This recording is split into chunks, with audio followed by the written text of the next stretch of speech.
ये नहीं देगी। इस दौर में जीना है तो कोहराम मचा दो। आदरणीय बाळासाहेब, मंचवर उपस्थित लक्ष्मण माने साहेब,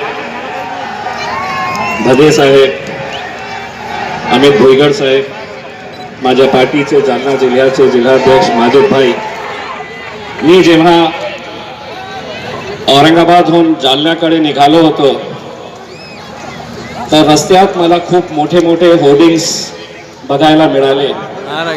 करमाळ करे एक खूप मोठा होर्डिंग होता, त्याच्यावर नरेंद्र मोदींची फोटो होती आणि त्याच्या बाजू लिहिलेला होता फिर एक बार मोदी सरकार। मी म्हटलो नको रे बाबा, खूप झालं तुझं। मी घाबरलोच ते बघून। आता मी त्याच्या पुढे एक होर्डिंग लावणार, मोदी तू आणि तुझ्या पार्टी 100 वर्षासाठी हे विचार मनातून काढून घ्या की तुझी सत्ता दुबारा या देशामध्ये येणार। मी जेव्हा जेव्हा जालन्याला येतो मला हे कळतच नाही की कोण कोणाच्या सोबत आहे। जालना एक असा जिल्हा आहे की सगळ्यात जास्त सेटिंग वेगवेगळ्या पार्टीच्या नेत्यामध्ये कुठे होत असतील तर ते जालना जिल्ह्यामध्ये। सेटिंग म्हणजे कशी, तू खासदार हो, तुझ्या मुलगाला आपण आमदार करून टाकू, इकडचे आमदार तू हो, वेगळे वेगळे पार्टीचे। हे सगळं चाललेलं आहे आणि या परिस्थितीमध्ये आता जालनामध्ये एक वाघ आलेला आहे आणि त्या वाघाचं नाव आहे बाळासाहेब आंबेडकर।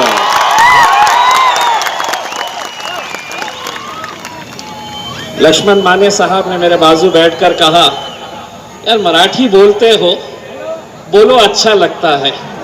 माने साहब बस इतना ही बोल सकता हूं, अगर आपकी इजाजत है तो अब अपनी वाली पे आ जाओ।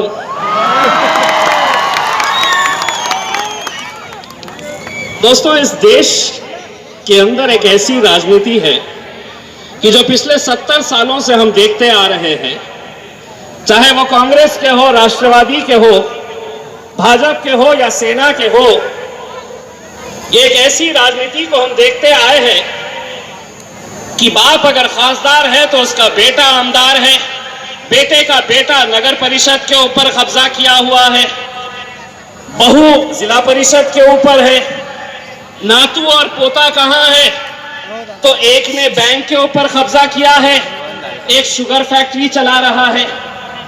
यानी कि जो नारा मोदी साहब ने दिए हैं, सबका साथ सबका विकास, ते फक्त काही घराणा पुरताच मर्यादित आहे।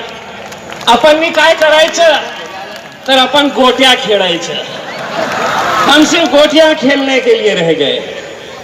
लेकिन अब बाला साहब और असद अवैसी साहब दोनों की मुलाकात क्या हो गई, पूरा महाराष्ट्र निगरानी करने के लिए निकल पड़ा है।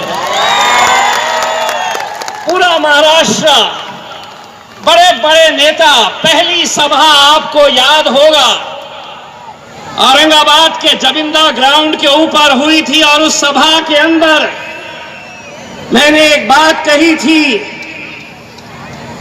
कि इनकलाब अब आया है। बाला साहेब, हम आपको जबान देते हैं कि ये जितने भी बड़े बड़े नेता जो पिछले 70 सालों से हमारे हुकूमत कर रहे थे हमारे ऊपर, वो दिन इंशाअल्लाह आएगा बाला साहेब जब ये आपकी चौखट के ऊपर आएंगे हाथ जोड़कर। और वो दिन आया है, वो दिन इसलिए आया है कि बाला साहेब ने ये नहीं कहा है कि मैं सिर्फ दलितों की नेता के तौर के ऊपर खड़ा हुआ हूं। अवैसी साहब ने ये नहीं कहा कि मैं सिर्फ मुसलमानों की बात कर रहा हूं। बाला साहब ने ये कहा कि इस देश के अंदर जितने भी बहुजन, दलित, मुस्लिम, जितने भी वंचित समाज है, जिस तरह माने साहब ने बताया पिछले 70 सालों से इन्होंने कभी लोकसभा नहीं देखा, कभी विधानसभा नहीं देखा, लेकिन माने साहब जाजना कि ये आवाम आपको वचन देती है कि 2019 के अंदर हम हरे, नीले और पीले झंडे विधानसभा के अंदर हम लहराएंगे, हम लहराएंगे। ये काम लोगों को लगता था कि ये मुमकिन ही नहीं है, ये हो ही नहीं सकता है, लेकिन आज ये हो रहा है। आज बहुत सारे कांग्रेस, राष्ट्रवादी, भाजपा और सेना के नेता हमसे मिलते हैं और हमसे पूछते हैं, और हमारे इतने बड़े बड़े नेता आते हैं, पब्लिक आती नहीं है, तुम लोग ऐसा क्या कर रहे हैं कि लाखों की संख्या में पूरे महाराष्ट्र के अंदर एक बाबा साहेब की आवाज के ऊपर लाखों लोग इकट्ठा हो रहे हैं। लोग हमसे पूछते हैं तो हम उनको जवाब देते हैं, ये जो आवाम आई है, ये जो लाखों की संख्या के अंदर लोग इकट्ठा हो रहे हैं, इनमें से कोई एक ऐसा नहीं है जिसके लिए हमें गाड़ी भेजना पड़ा या जिसके लिए हमें पैसे देना पड़ा। ये लोग आए हैं तो सिर्फ एक परिवर्तन के लिए आए हैं। ये लोग आए हैं तो एक निश्चय करके आए हैं कि हमने 70 सालों तक अरे गैरों के लिए काम किया है, अब हम अपनी आवाज को बुलंद करेंगे, ये इरादा लेकर हम आए हैं। दोस्तों, आज केंद्र सरकार का अर्थ संकल्प था, बजट पेश किया गया। मुझे जैसा ही बजट खत्म हुआ तो लोगों ने पूछा, आपली प्रतिक्रिया पाहिजे आम्हाला। एका पत्रकाराला मी म्हटलं, माझी प्रतिक्रिया पाहिजे तुला, तर फक्त इतकं लिहा की मोदी सरकारने आम्हाला मागच्या 5 वर्षात काही दिलं तर ते फक्त घंटा दिलं, हे लिहून टाक। बोले ऐसा कैसा घंटा? मैं बोला हाँ घंटा। बोले आप ऐसा क्यों बोल रहे हैं? मैंने कहा मैं इसलिए बोल रहा हूं, एक बात तुमको सुनाना चाहता हूं, सुनोगे? बोला बोलो। मैंने कहा एक पागल खाना है, उस पागल खाने के अंदर खाना बनाने का कंपटीशन रखा जाता है।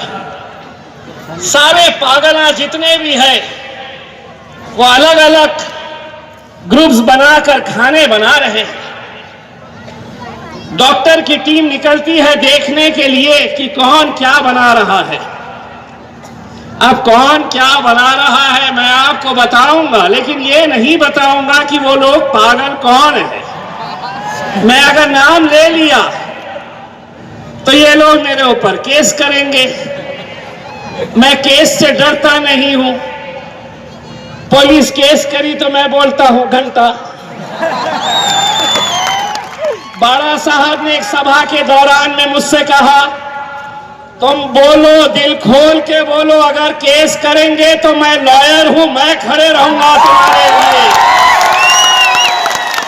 अब बाड़ा साहब ने बोल दिए, असद भाई ने हमको इतना सिखाया है कि बोलो तो दिल खोल के बोलो और ऐसा बोलो कि अच्छे अच्छों के होश उड़ जाए। तो पागलों का खाना देखने के लिए डॉक्टर निकले तो कुछ पागल खड़े हुए थे। डॉक्टर गए उनके पास और पूछे, तुम क्या बना रहे हैं? तो जितने भी पागल थे उस गुच्छे में खड़े हुए, सबका एक हाथ ऐसा था। डॉक्टर पूछा क्या बना रहे? बोले हम पालक पनीर बना रहे। कौन थे समझ गए? मैं नहीं बोलूंगा। थोड़ी दूर गए तो जितने पागला खड़े हुए थे वो घड़ी देख रहे थे। डॉक्टर पूछा क्या बना रहे हो? बोले मटर पनीर बना रहे हैं। डॉक्टर समझ गया ये कौन लोग हैं। थोड़ी दूर गया तो कुछ लोग धनुष्यबाण। डॉक्टर पूछा क्या बना रहे हो? तो बोले दिसता नहीं का पाव भाजी कर दो। अब थोड़ा आगे गया तो एक बहुत बड़ी कढ़ाई थी, कमल के फूल के शेप की कढ़ाई थी। उसके अतराफ बहुत सारे लोग खड़े हुए थे। बहुत बड़ा चमचा था, वो चमचा हिला रहे। डॉक्टर सोचे ये लोग तो कुछ अच्छा बना रहे लगता है। डॉक्टर करीब गया, कढ़ाई के अंदर देखा तो कढ़ाई खाली थी, लेकिन जितने लोग थे चमचे हिला रहे। डॉक्टर परेशान हुआ, पूछा इतनी बड़ी कढ़ाई, इतना बड़ा चमचा, आखिर हिला तो रहे हैं लेकिन इसमें क्या बना रहे हैं? पीछे से एक आवाज आई, मित्रों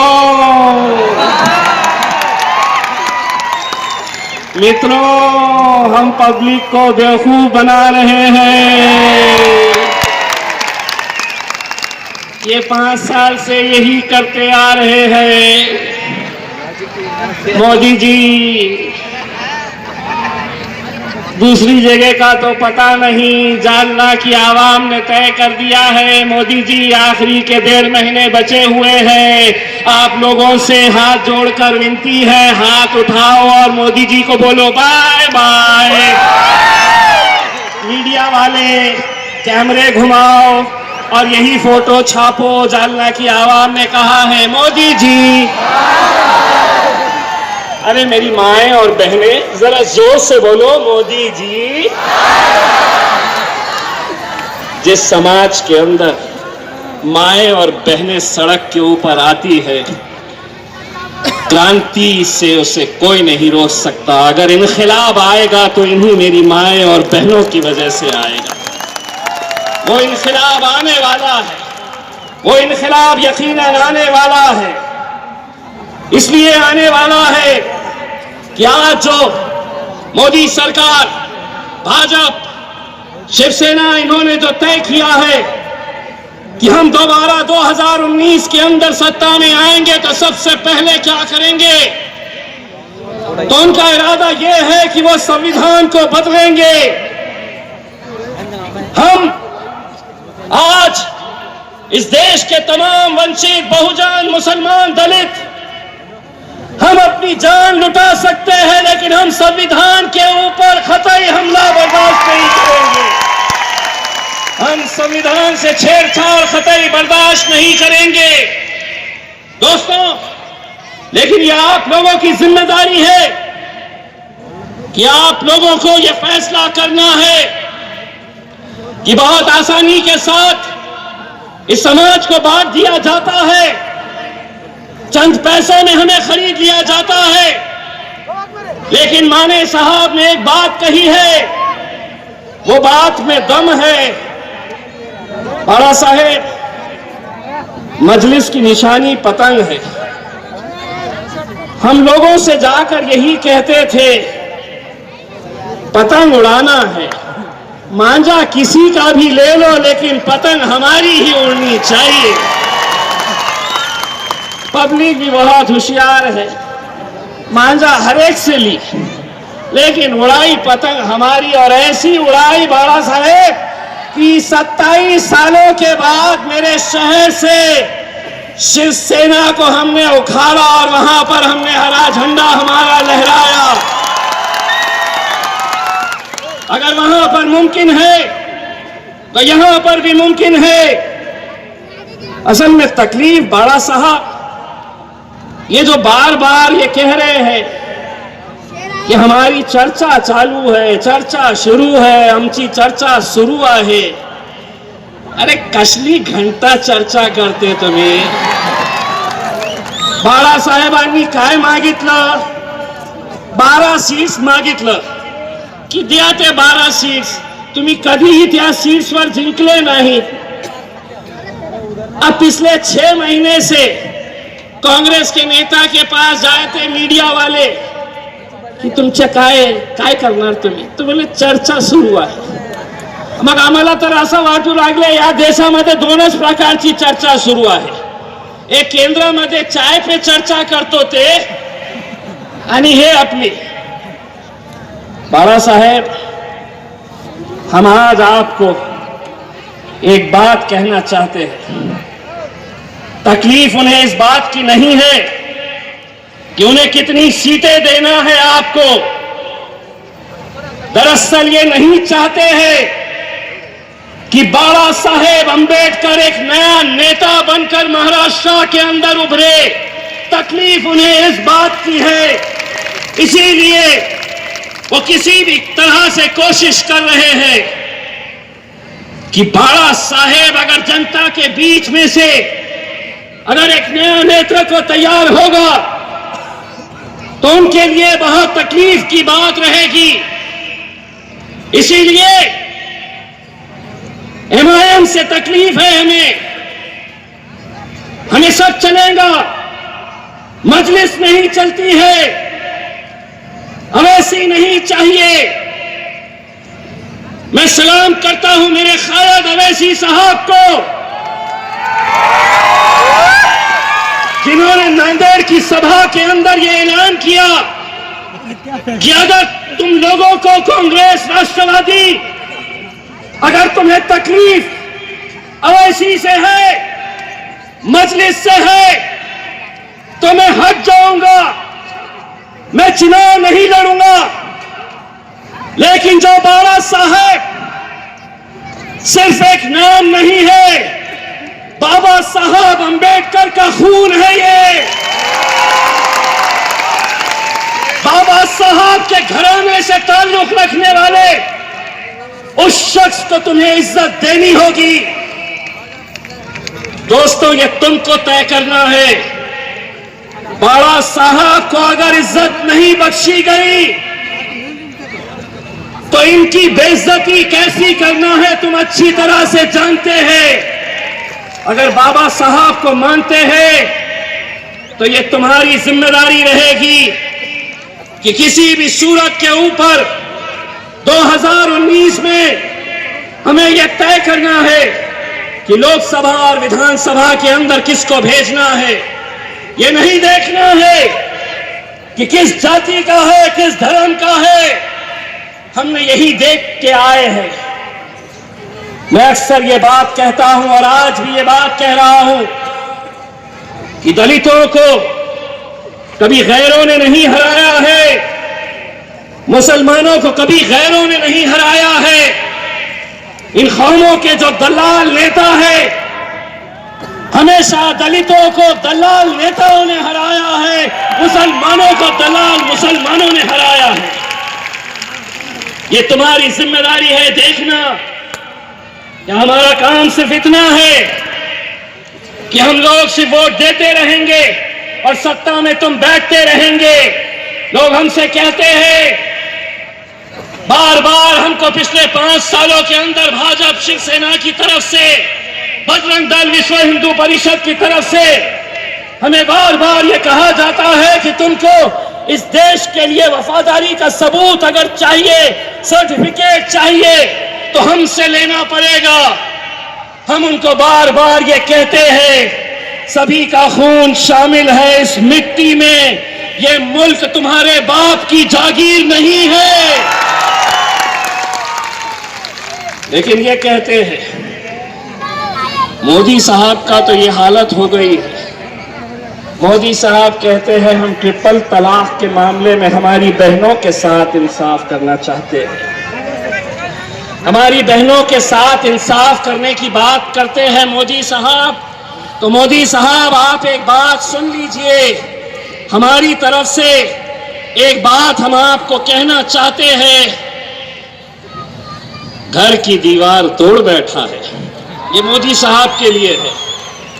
घर की दीवार तोड़ बैठा है, गैरों से रिश्ता जोड़ बैठा है, कहता है हमारी बहनों से हमदर्दी करेगा। अरे वो जो खुद अपनी बीवी छोड़ बैठा है,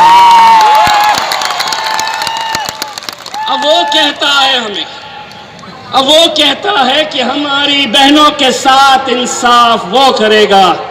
अगर इस मुल्क के अंदर अब इंसाफ होगा, कई साल पहले इस देश को एक ताकत बनाने वाले शख्स का नाम था बाबा साहब अम्बेडकर, और आज अगर इस देश के अंदर कोई परिवर्तन लेके आएगा तो उस शख्स का नाम है बाबा साहेब अम्बेडकर।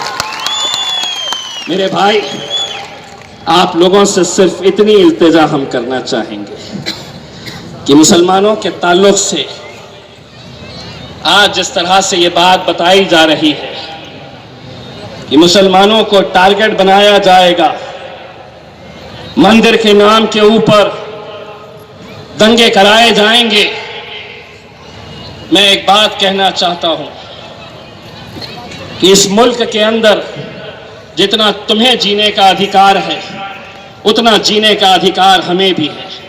ये मुल्क जब बांटा जा रहा था और ये मुल्क के मुसलमानों से जब पूछा गया कि तुम्हें पाकिस्तान जाना है या इस सरजमीन को अपनाना है, तो यहां के मुसलमानों ने कहा कि जिन्हें पाकिस्तान जाना है चले जाए, भारत देश हमारी मिट्टी है, हम इसमें पैदा हुए हैं और इंशाअल्लाह इसी में हम दफन होंगे। कुछ मतभेद हो सकते हैं दोस्तों, हिंदुओं से नफरत करो, ये इस्लाम नहीं सिखाता। हिंदुओं से नफरत करो, ये इस्लाम नहीं सिखाता। मुसलमानों की मस्जिदें तोड़ो, ये भगवान राम कहीं नहीं बताता। रोटी का कोई धर्म नहीं, पानी की कोई जात नहीं। जहां इंसानियत जिंदा है वहां मजहब की कोई बात नहीं। जहां इंसानियत जिंदा है वहां धर्म की कोई बात नहीं। आज के इस दौर में कोई कहता है कि हिंदू खतरे में है, आज के इस दौर में कोई कहता है कि मुसलमान खतरे में है। मेरे भाइयों, धर्म का, मजहब का चश्मा उतार कर देखो, मोदी तेरे राज में तो अब पूरा देश खतरे में है। तू कोशिश कर ले ये देश को तोड़ने की, हम बाबा साहब अम्बेडकर के संविधान के हिसाब से ये देश को इंशाअल्लाह कभी टूटने नहीं देंगे, कभी टूटने नहीं देंगे। बस आप लोगों से जाते जाते इतना ही कहना चाहूंगा कि एक बार जोरदार नारा लगाइए कि जालना की सरजमीन के ऊपर अच्छे अच्छों की नींद हराम हो जाए। जय भीम, जय मीर, जय मल्हार। बहुत बहुत शुक्रिया।